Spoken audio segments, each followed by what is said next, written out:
All right, so I seem to have caused more confusion when I was saying that negative prompt isn't technically real. That seemed to have caused people to think that it's useless and you shouldn't do anything with it, and you don't need to type anything in here. That's not what I was getting at. The thing that I was trying to get at is that it's not doing what you think. So the common understanding was that it won't generate what's in here, but that's how do I explain this? So the best way to explain it to people was that it won't generate what's in here, because that's the easiest way to explain it, because this is a very complex subject. But the reality is that it's pretty much the first thing it does, actually, is it generates, or it doesn't actually generate the thing, but it takes this conditioning first, and then it compares it to this conditioning, and then it tries to go away from that.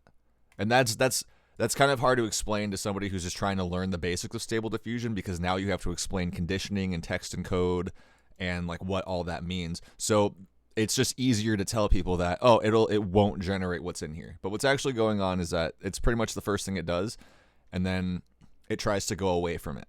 So the way that I can explain that is that it's the difference between someone who never breaks the law versus somebody who always breaks the law, but they're so good at not getting caught that it looks like they are always obeying the law. So that's kind of the difference between the way that people understand negative prompting and the way it actually works.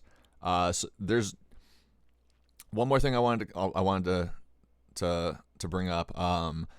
That the easy way of explaining it to people, you can't extrapolate conclusions based on that. You actually have to get into like the mathematics of what everything is doing. And the reason why, one more example, is oil changes with cars, right? There are some people who don't understand anything about how a car works. So when they ask, hey, how come I have to change my oil every once in a while?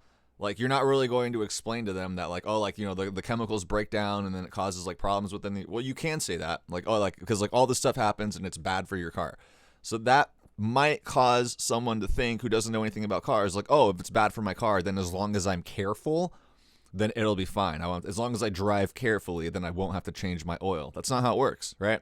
Or they might think, oh, if it puts dirty stuff in there, I could just go to Walmart and get one of those things, you know, that you pour in your thing and then it cleans out the stuff. I can just do that. No, that's not how it works. But the problem is you have people who only understand the easy to get method, and they don't try and understand the whole big picture.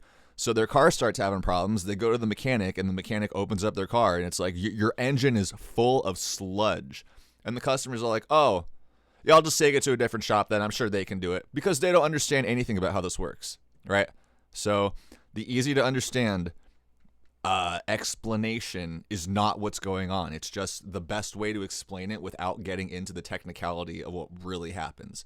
So yeah, that's it. I'm trying to make the video on prompt engineering, but every time I feel like I know what I'm talking about and I hit the generate button, something else happens. So it's a very complex subject. So I will do that as soon as I can, but I just wanted to clear up the stuff. Negative prompting is not useless. I just want you to know it's not doing what you think it is. Okay, thank you.